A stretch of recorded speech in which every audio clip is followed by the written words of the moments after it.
Good afternoon, everyone. How are you doing today? I don't have a voice, so I'm going to ask Christian to do the introductions, and I have to stand right here. Thank you all for coming. I really hope everyone's having a good conference so far, but I'll let Christian take it away and talk about everyone this week.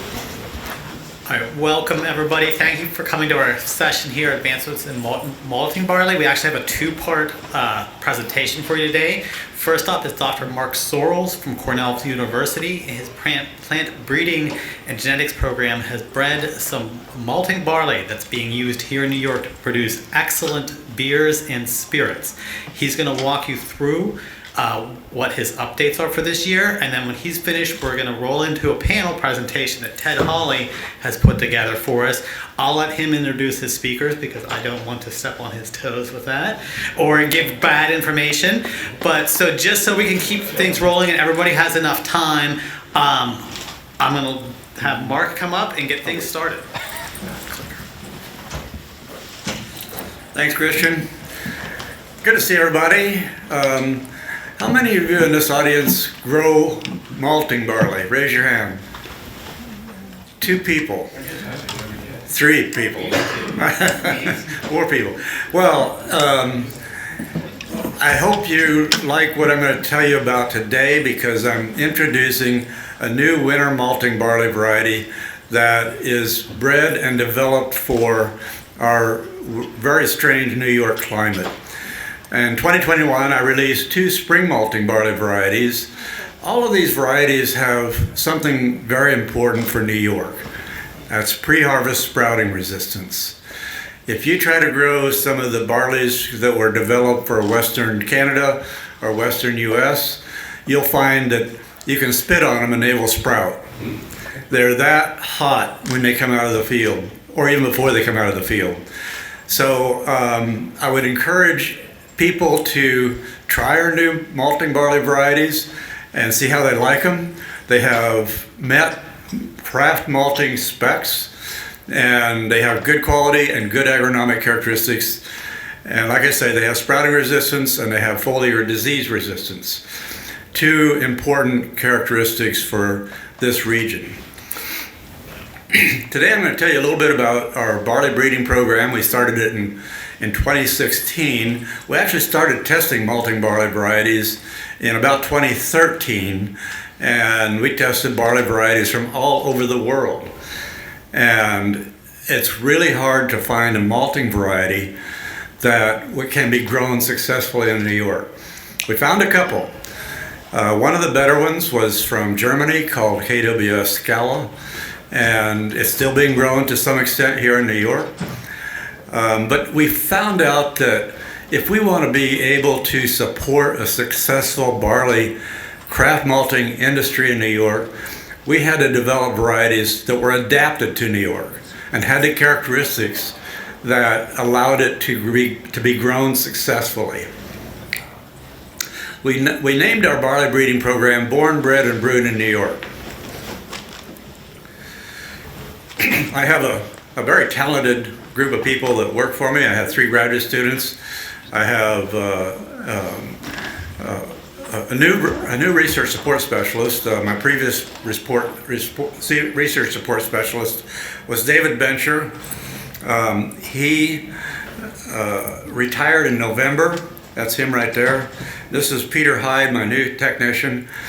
And it takes a really great group of people to be able to implement and carry out a barley breeding program. Well, it's as you probably know, we have over 500 breweries still in New York. It's the second most in the U.S. And interesting bit of trivia here: the first craft brewery in the U.S. was built in 1612, and it was based in Manhattan. Well, as I mentioned before, if you're going to grow barley successfully in New York, it has to be bred for New York conditions. And so that's what we have been doing for the past 10 years. When we grew barley for the first year in New York, guess what? Our plant pathologist, many of you know Gary Bergstrom, identified 12 different diseases on malting barley. that's a disaster for a plant breeder because we can't breed resistance to 12 different diseases. But the most important diseases that we found were scald, that's Rhynchosporium, spot blotch, and Fusarium head blight. So that's where we put most of our effort. This shows you our screening nursery for evaluating Fusarium head blight resistance. We have to spray a spore suspension on the plants and then mist that nursery with a mist every few minutes to keep the disease developing so that we can distinguish between those varieties that are resistant and the varieties that are susceptible. I have a great postdoc working on scald resistance. She's mapped the resistance of the varieties that are grown in New York to one specific gene called RRS1. And so we have molecular markers that we can use to select that gene in our breeding population. We have a way of selecting for seed dormancy where we harvest the spikes right when the peduncle of the barley spikes turns brown, and that's the stage at which there is no more photosynthate being translocated to the kernel, and that is the stage at which we harvest it and we let it dry for 3 to 5 days, and then we put it in a mist chamber in a greenhouse and we score it for the appearance of roots and coleoptiles after 3 days. You can see that after 3 days we can find barley varieties that are completely sprouted and some that are resistant. So we use that to evaluate our varieties, all of our varieties, and our experimental lines as well, for resistance to pre-harvest sprouting. It's a severe test, but it gives us the opportunity to be able to evaluate those varieties successfully. We plant 4 locations in our regional trials every year. In 2025, we planted regional trials on the Ithaca Farms, October 1st and 7th, Seneca County, Jeff Trout's farm on September 25th, and Rick Bear's farm, Stilkey Farms, on October 11th. We also put a trial in the Hudson Valley at the Hudson Valley Farm Hub, and spring grains are planted in early April. We had, as many of you know, we had a difficult time planting spring grains this past year. It was wet, very wet, early in the season, and so we weren't able to plant a trial in Seneca County, but we did get one planted in Steuben and in the Hudson Valley. So 2025 was warmer than average, but as you can see, the rain was very, very spotty.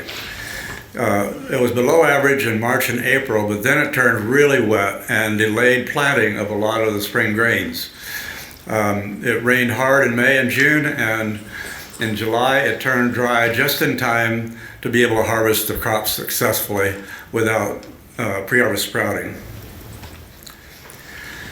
As I mentioned before, we just released a new winter malting barley variety called Lake Effect.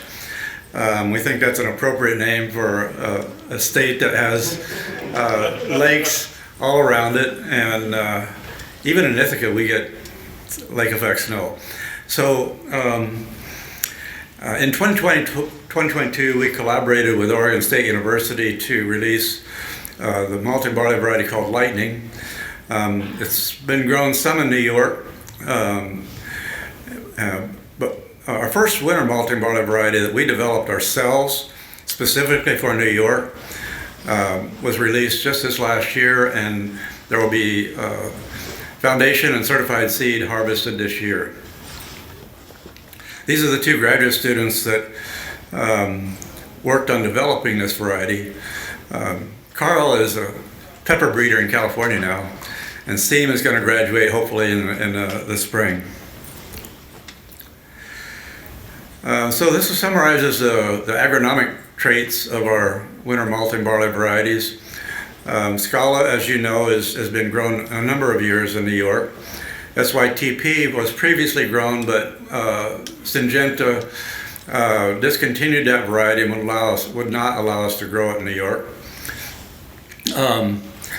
I mentioned Lightning, and then Lima Grain has released Calypso and Violetta. I know Violetta has been grown to some extent in New York. This is the malting quality summary. Scala has very good overall malt quality trait scores. Here's Lake Effect down here that we just released. It's also has a good all malt quality score. Beta glucan is low, and that's highly desirable for any of you that are maltsters or brewers. Overall, Scala continues to be a very good malting quality variety. So I mentioned Lake Effect. Certified seed will likely be available this year. Good yield, test weight, resistance to scald, fusarium head blight, and powdery mildew. Pre-harvest sprouting resistance, and its quality is equal to or better than KWS and Scala and Newdale. We released our 2 spring malting barley varieties in 2021. This was a graduate student that worked on that, Dan Sweetie. He's now a maize breeder for Corteva breeding company.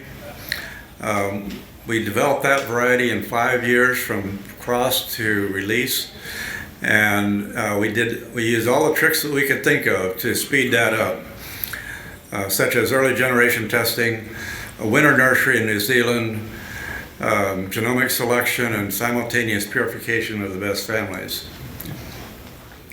Excelsior Gold was the first one that was released. It had yield equal to current varieties, earlier flowering, good disease resistance and sprouting resistance, and malting quality comparable to current varieties. Right after that, we released Hudson NY. It has a little bit better yield, resistance to spot blotch and fusarium head blight, pre-harvest sprouting, and has a shorter dormancy period after harvest.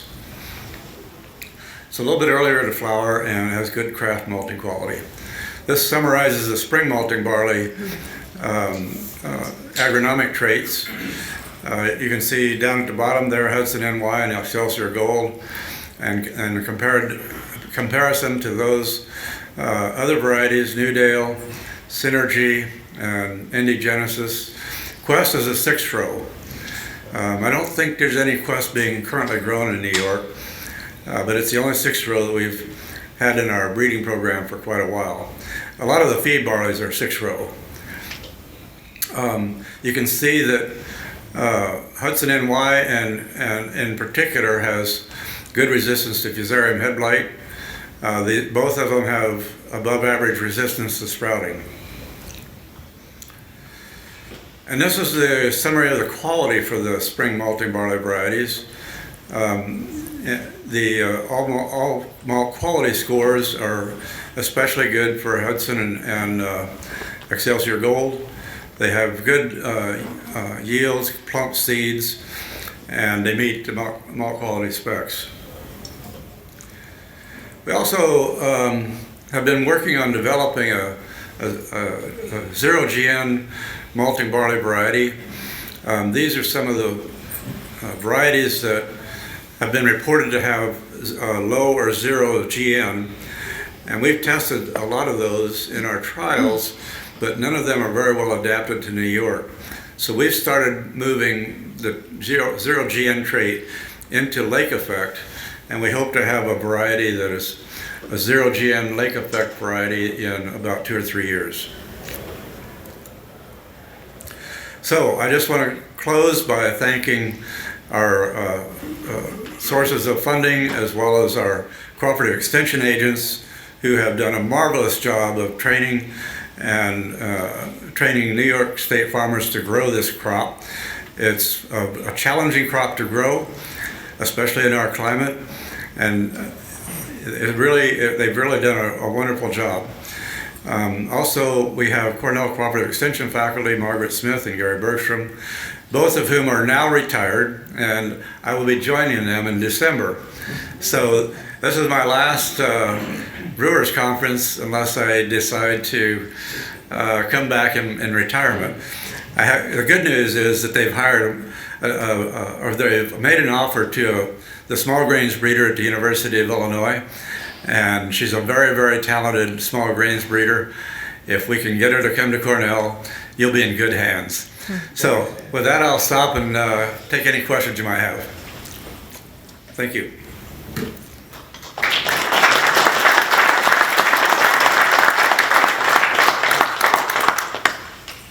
These are some of my students enjoying a beer. Any questions? Tried some New York bred barleys. They're great. I think you'll see some of them start to be grown in other states too, because they need sprout resistant varieties just like we need. All right, I'll turn it back over to Ted. Thank you.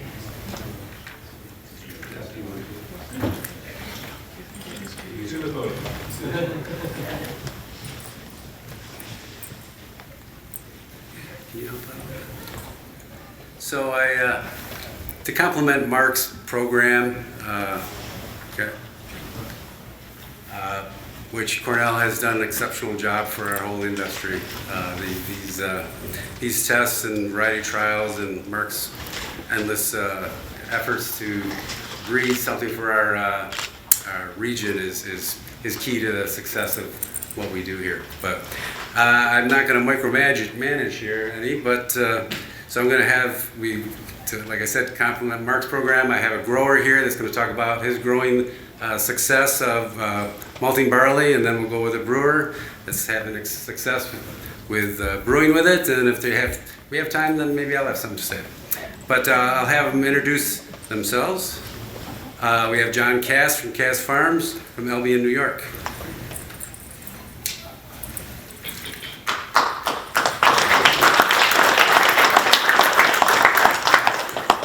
Thank you. I'm not going to read that whole thing. I'll let you guys do it on your own. Or you can catch me later. Here we go. So just real quick, so we're in Orleans County, up between Rochester and Buffalo, right up on Lake Ontario. This is actually one of our first barley fields back in 2015. Here, this is actually went malt, and most of it actually is still standing, unlike some of the other fields that we had that year. But we do about 4,000 acres total. Last year we did 220 acres of malting barley. Like I said, we've been doing it since 2015. We've done went malt, TP, Scala has been our primary one for the last number of years. And then last year we did lightning for the first time. So Mark touched on a little bit of some of the environmental challenges of growing malting barley in New York, and I want to kind of go a little bit more into the agronomic side of that real quick for everybody. A big thing that we're fighting is yield inconsistencies, hybrid choices. As Mark alluded to, most of the hybrids when we first started this in New York State are tailored to the West Coast, and so they've got a much more stable climate, but also soil types, and the scale that they're doing things out there is completely incomparable to what we're doing here. So just to give you guys an idea, this is a field in Montana that is all barley, and that is a 3,000 acre field, most likely one variety of barley. That's probably more malting barley than what we're growing in New York State as a whole right now, and that's just one piece. So to take a chunk of that, that's about a 350 acre sample out of that 3,000 acre field. And in that one field, it is all one soil type. There is no variation in that field whatsoever. So it's pretty easy when you're growing out there to make your fertilizer adjustments, to make your maintenance adjustments, how you're going to plan to grow stuff. This is a 70 acre field, one of our fields in Orleans County, and you can kind of get an idea just looking at the map. 11 different soil types in a 70-acre field. So, how do you plan for that? What are the results going to be as stuff comes out of there? So the second year that we were growing barley, I was overzealous and wanted to learn, and I decided that I was going to pull samples as best I could going across that field for each soil type and send those samples out and see what we were getting on moisture, protein, germination, everything else. Because as you're going across this, you can't isolate these soil types in the combine. The amount of time that it would take to do that, and then how are you going to do that in bins and store that? So this is all going into one bin, and then a representative sample goes out, and that's what goes to the malt houses that they have to work with, which then you guys as brewers have to work with. So this is results from that year, and you can kind of see the variability that we're getting as we're going across the field in soil types. Moistures anywhere from 13.3 up to 14.8. But the big ones, you look at your protein, you look at your germ, you look at your RVA.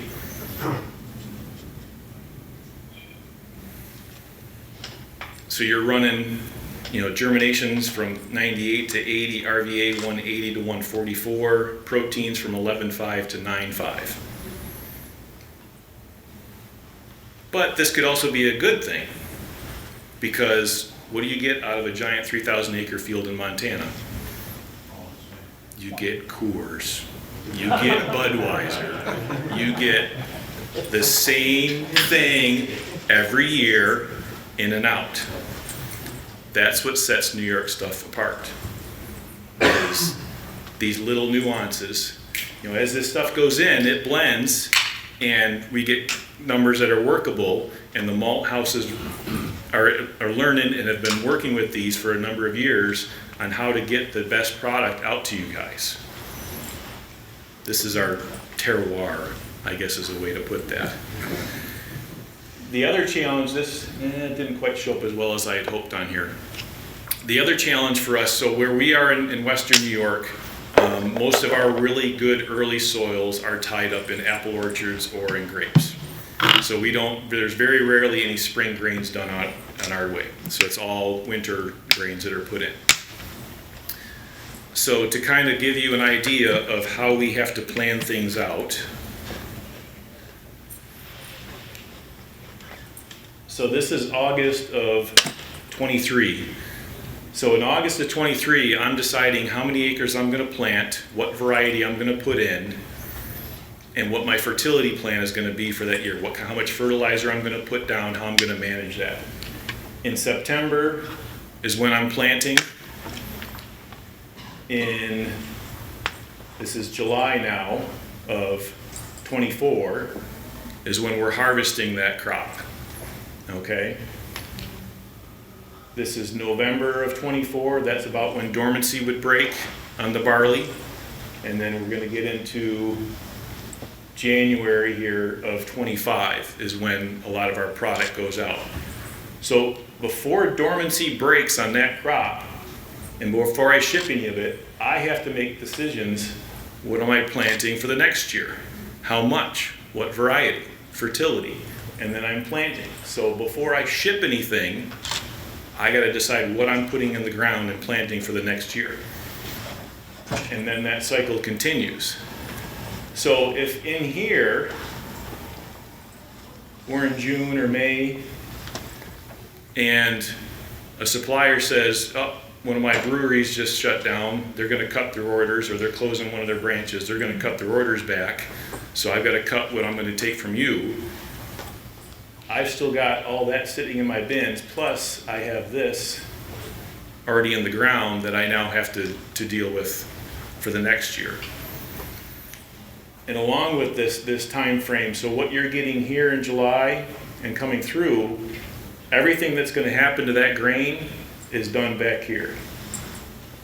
Protein levels, all that is decided back here. The only thing that might change is what the germination is going to be depending on when we harvest and the moisture levels then.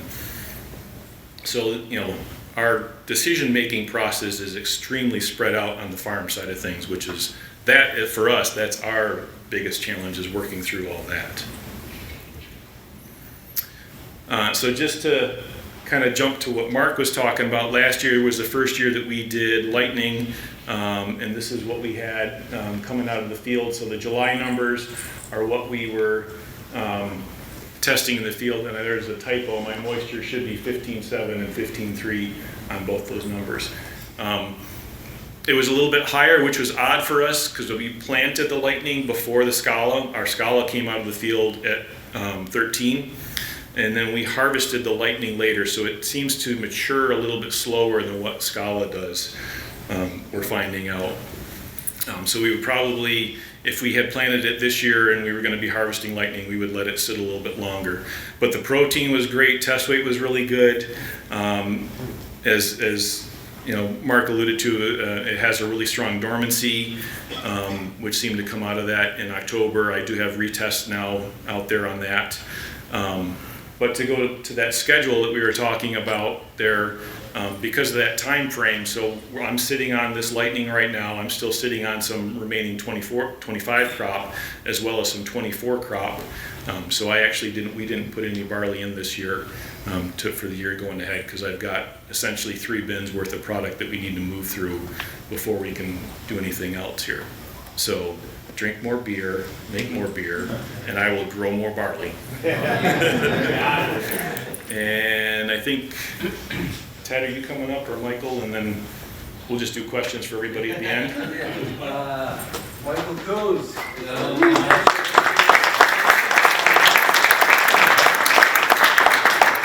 I think it's fantastic to have you guys here to listen to these stories. The growers are key to what we're doing and trying to succeed with. So it's fantastic to have Mark and John here. And the next up is Michael Coons with Critz Family Farm Brewery to give us some success stories.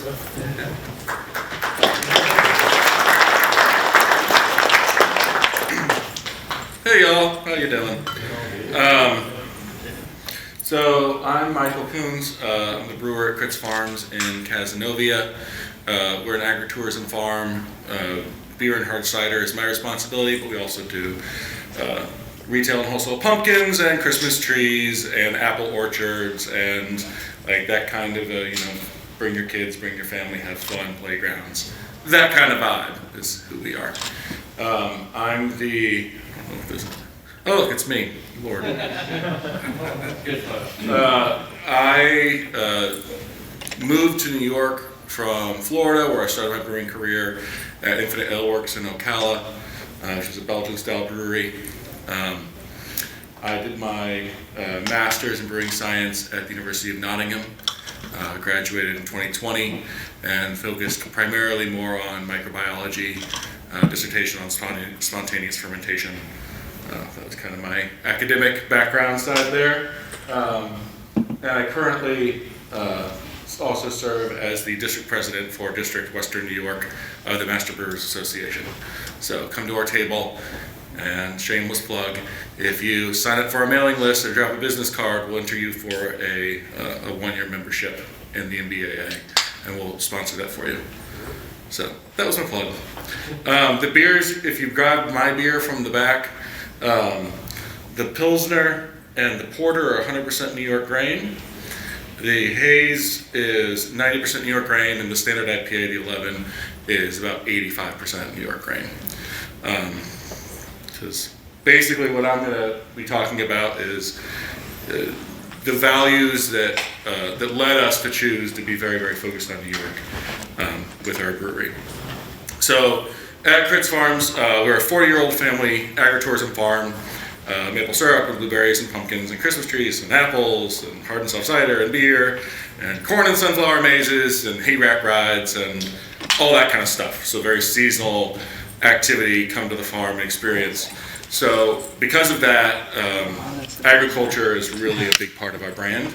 So for us, while we do carry both licenses, it's really more important to us to really showcase and focus on New York and what that is. So we're trying to do better and better and better on being more and more local.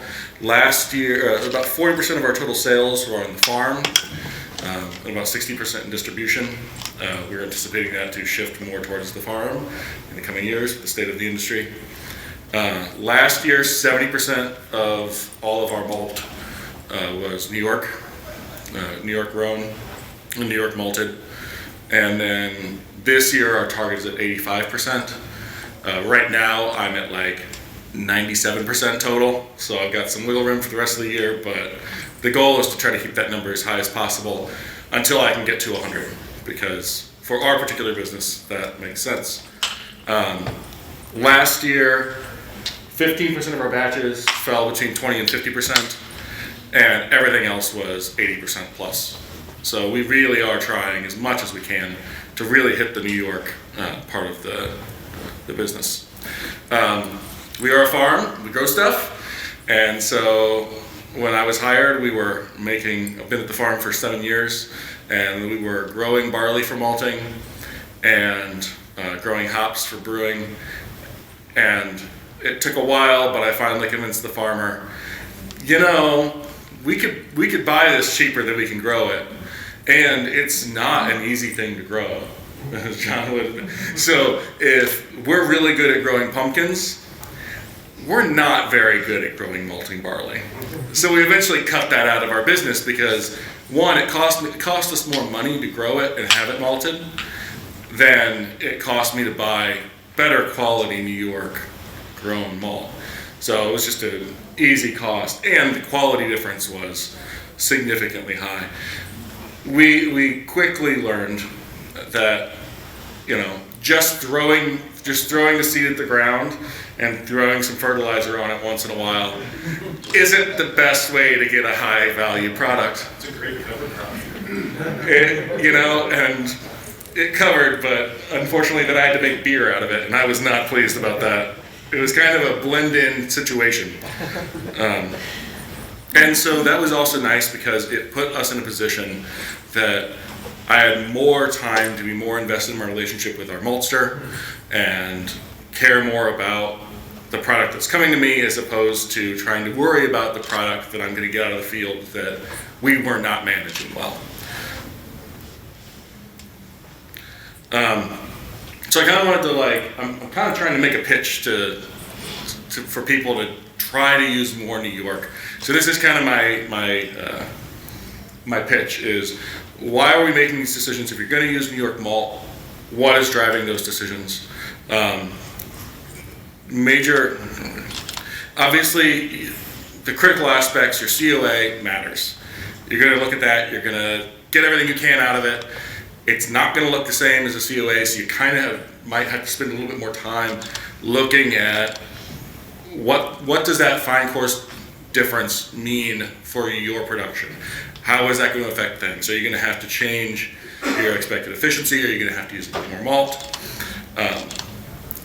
Is your enzymes happy? Do you have enough fan?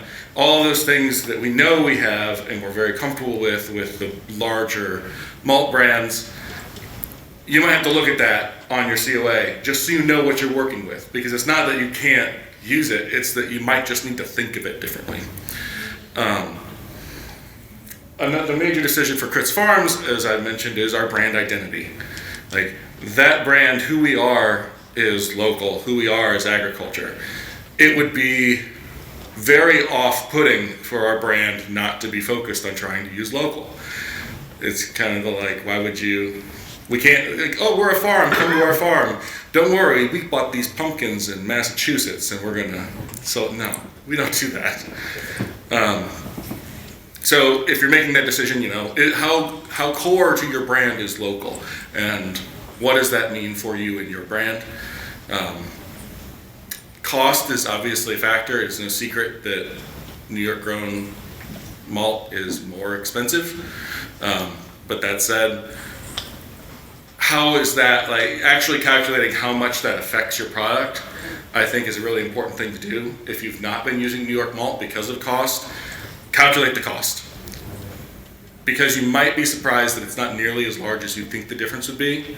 And the ability to sell on the local can be much better than the tiny increase in price that you might have per gallon, per pint, per barrel, whatever you want to calculate. My anecdotal experience on this, and I have like mathematical experience in my brew logs, but I get consistent efficiency between interchanging larger commodity malts with New York malts. I've really not had any issues in the last couple of years.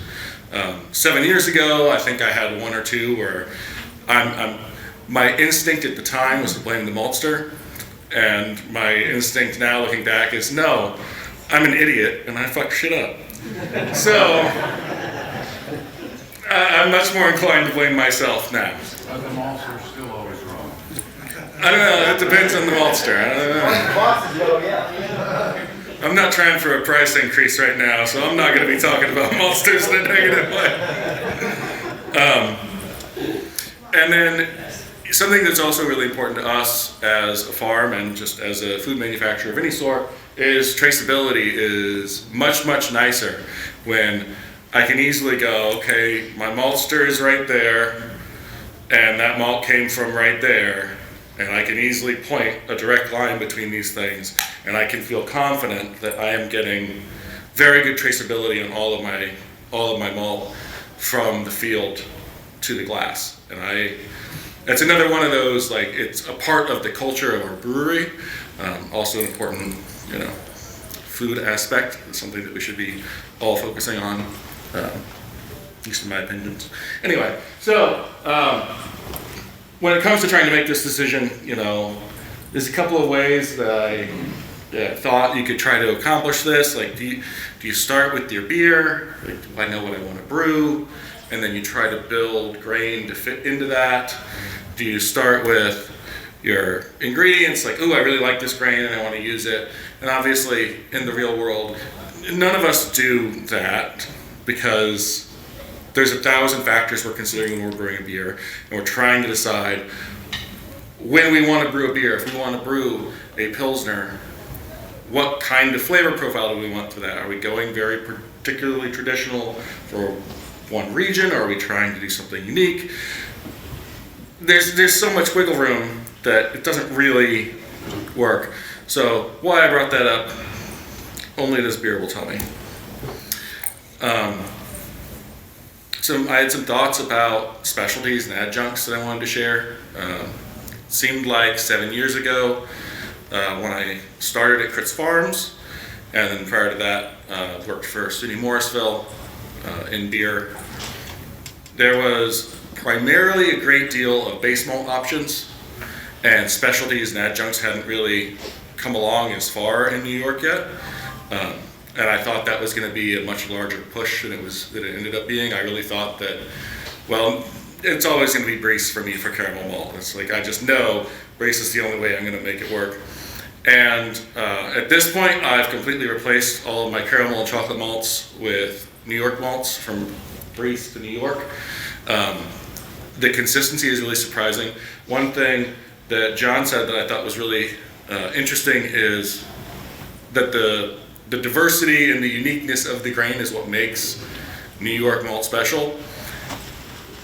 I found the shitty barley that we were growing on Critz Farms made really shitty base malt, but it made some really awesome chocolate malt. Protein level was way too high for base malt. It really wasn't good, but the chocolate malt that came out of it was truly wonderful. So I think it's that the interesting thing of, like, just because we have a lot of diversity and we're not meeting the same baseline specs every time, the stewing and stewing and kilning process for caramel malts and the roasting processes are going to be better served in some cases. And so you can kind of find a more unique flavor profile than you might out of a pretty standard caramel malt from somewhere else. We're now, we're getting great pre-gelatinized grains, great flake grains out of New York that I've had really happy and excellent work with. I mean, right now I'm getting pre-gelatinized flaked oats that are cheaper and a better flavor profile from New York than I was from grain millers or from Breeze. So I'm super pumped about that because I'd rather lose local and I'm happier with the product. So no complaints for me there. And New York wheat, I mean, wheat has been great in New York for a while, and I switched in 2013 to New York wheat, or 2021. That makes much more sense. 2013, I was in Florida. Probably wasn't switching to New York. 2021, I switched over, and I've had great consistency, satisfied with the product, like no extract issues, no lauderability issues. I've been super happy, even without rice hulls, which I do not use. So I just had some final thoughts I wanted to share. Just again, this is very much I'm trying to pitch to you, try this stuff. If you can make a good beer, you can make good beer with New York malt. If you can make a great beer, you make a great beer with New York malt. It is not a step down, it is not a substitution, it is a choice, and you can make good beer with it. I think there is some, especially in the two-row and larger demand community, to treat base malt as more commodity than as an important part of the recipe. And I think to me, that's missing the point of trying to use local ingredients. If you take a minute, you choose some malt, and you compare the flavor profile you're going to have in a New York two-row or a New York Pils, New York Pale to that you get from Breeze or CMG, you will notice a significant flavor difference, and that flavor difference comes through in your beer. If you're a hot steep person, do the hot steep method. I'm a chewer. I'd rather just chew the grain personally. But when I'm formulating and trying to decide what I want to do, I'd rather chew on some grain, taste it, see what it's going to taste like, try to pick out some of the nuances of it. And if you do that, I find it ties me to the malt in a way that makes me feel more like I'm making a decision based on the quality of the beer that I want to make, not based on the cost that I need to pay to get that grain. And I want to say this, and some people might disagree with me, and that's fine. We can all brew differently. I do not think you need German malt to make German beer. German style beer, to be clear. I do not think you need Belgian malt to make Belgian style beer. I think you need malt that works with the flavor profile you're trying to accomplish. You can only accomplish that if you take the time to taste and understand the flavors of the malt that you're using. So that's why stopping at a conference like this, going to a table and chewing on some malt makes a huge difference, because you'll notice things that you're not going to take time to necessarily be able to do when you're back at your brewery. But if you're here, you can chew on the malt, taste it, see what that flavor is, look for the nuances and differences, and use that as a part of building what you want to accomplish. And I'd like to make sure that, for me, the flavor of the malt is more important than where it comes from. I used to be dyed in the wool. My first brewery was Belgian style, dyed in the wool. We'll use Chateau, and we will use nothing but Chateau. And we are using Chateau. And I have fallen from that. While Chateau makes great malt, I do not think that I need my malt shipped from another continent in order to make good beer. Somewhere I mentioned, but I don't know where I said it. A big part of that is also, if you are sustainability focused, thinking about your carbon footprint, thinking about how much do I really want to invest in moving this grain around, and what's that doing? So I'd say the diversity that we have in malt is partially because, like you talked about, the variability in soil that is across New York. There's large variabilities in soils within fields. We know that from my farm as well. But that gives us something interesting to work with, as opposed to giving us a very simple and base thing. We get the nuances that we can play with, and I think that makes it a much more valuable and interesting thing to put into what you're making. So that's what I have. Drink some beer.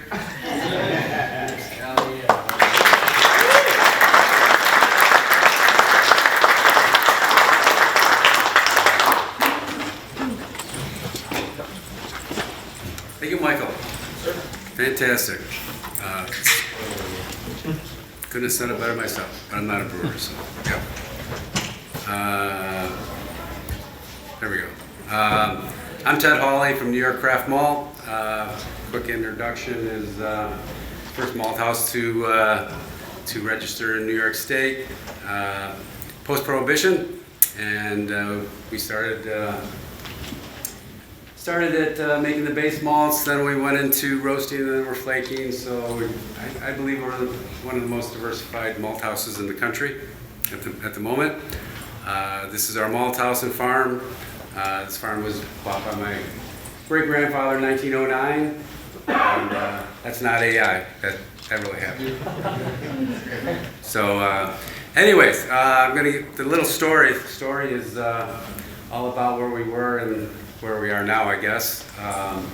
You know, we used to get our grains in 2,000-pound totes. The growers didn't want to grow it because they had to store it for us until we needed it, and then it was only in 2,000-pound totes. They're normally bulk growers. They need to give it to us in tractor trailers. So, and this is where we are now. We're now getting bulk loads, 24 ton at a time, all year long, winter or summer, whenever. We got to keep our grain bins full. So we've come a long ways with our storage needs. That was a big problem in the beginning of all this. And then the first malts, like I mentioned, were pale and grassy pilsners, and having some troubles with the beginnings of the barley that we were growing. You can't make good malt out of bad barley, as Michael went over that with his farm there. So, but nowadays you can get any kind of malts that you want, any spectrum, any flavors that you need. The roasting is happening in New York State. Anything you want in roasting, from caramels to biscuits to chocolates. We have high-tech, large capacity roasting capacities, so we're dialed in for what you guys need. Cruising right along. The biscuits, the caramels, bitterless roast, any varieties. I guess I just mentioned that, but you know, as Michael mentioned, you know, put the grain in your mouth. If you don't want to do that, then we can do some hot steeps for you. But you're able to make anything, any kind of beer you are looking to make at your brewery with New York grains. The next step was pre-geltizing flakes. You guys wanted some haze in your beers, and so we you know, now you can get flaked, well, let me go right along. Flaked corn, flaked oats, flaked wheat, flaked barley, flaked rye. You can get any flakes you want. Pre-geltized right here in New York State. And you know, I'm cruising right along here. If anybody has any questions. So even smoked. What's that? I'm good. Even smoked malts. We've got all the hardwoods covered. We've got all the cherry woods, all the fruit woods covered. Anything you want. So, you know, not only are you guys winning awards with local ingredients, local, state, national competitions, using all New York grains, constantly winning awards. You know, we got the Governor's Cup a couple times. We've got all the other awards.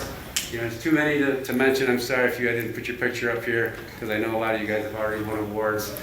But not only that, but New York grains are winning international awards on their own merits. Our flaked corn won first place in the North American International Craft Maltsters Guild competition with all the specially unique malts, and last year third place for caramel malts. So, you know, you guys can get what you need right here in New York State. It's award-winning stuff that we're doing right here. And it starts with Mark, the grower, maltsters, and you guys brewing it. So the impact on the industry, strong research and development supporting the industry, committed growers producing high quality malting barley and other grains, comprehensive infrastructure covered on all product lines, reliable supply to meet license demand, license incentives, fuel brewery growth, propelling New York State to #2 in the country for number of breweries. So it's, this farm brewing license has really stimulated all aspects of this industry. And it's up to you guys. Is that my next slide? I'm getting ahead of myself. So the partners in all this. The partners have been 4 partners. There's been Cornell University's State Cooperative Extension, their research and development initiatives, barley and hops breeding programs, education on best growing practices. The New York growers committed to cultivating high-risk grains. The New York maltsters and producers continuously educating themselves, investing in the necessary infrastructure, implementing rigorous quality control and product auditing. And finally, the New York brewers, your considered continued support will ensure that the alliance and everything that goes with it continues to grow. And it's time for a beer. I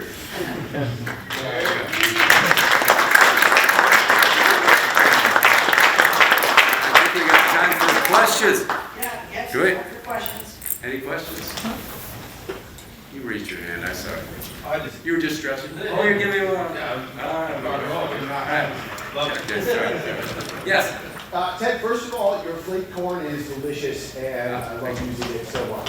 So, thanks for that. And thanks to the whole panel for a super informative session. We don't have a ton of time, so I'm just going to ask this in as coarse and base a way as possible. Assuming that a brewer is relatively competent and has relatively accurate sensors and is accounting for pH, large volume, etc., is there a reason, and this is maybe for the whole room, that New York State beers tend to taste papery to me, and why I'm occasionally having difficulty with that same thing? I don't have an answer for that. Papery? I haven't heard that one. Does anybody have any other thoughts on paper? You ate that day? Paper? Remember how mine is a lot of paper. I was wondering if anyone had insights. Like that's just something that I pick up in sensory, specifically on our New York stuff, and it's not all the time. Is it a smash beer? Pretty carefully, Or anything you correcting for things like pH, all the normal stuff. It certainly is not just from Ted's stuff either, and it's from a variety of New York City brewers that I've tasted. Maybe I'm just super sensitive, but I was wondering if anyone had insights. Anybody out there? That sounds good too. I mean, we have an offer of participation, so I mean, I would probably lean towards that as opposed to the actual grain issue.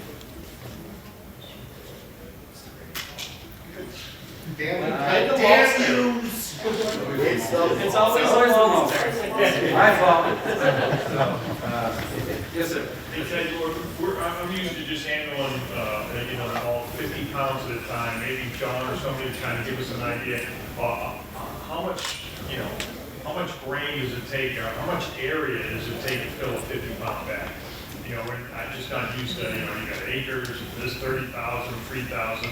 So like in a room this size, when you grow your barley, how many bags does that fill?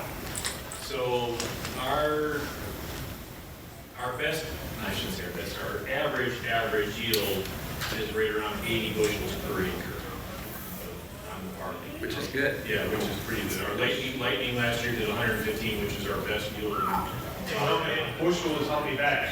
So a bushel is about a 5-gallon pail. 50-pound bag. So give it two bushels to a bag. Yeah, so like malting barley standard is 40 pounds. Yeah, so it's about a bag, a 50-pound bag is a bushel if you want to round it up. I think it's F-150. Too many questions. You asked for it. I did. What was the question? Rock and roll. How are we doing, Chris? We're about out of time. All right. Thank you very much. Thank you, Mark. Thank you, John. Thank you.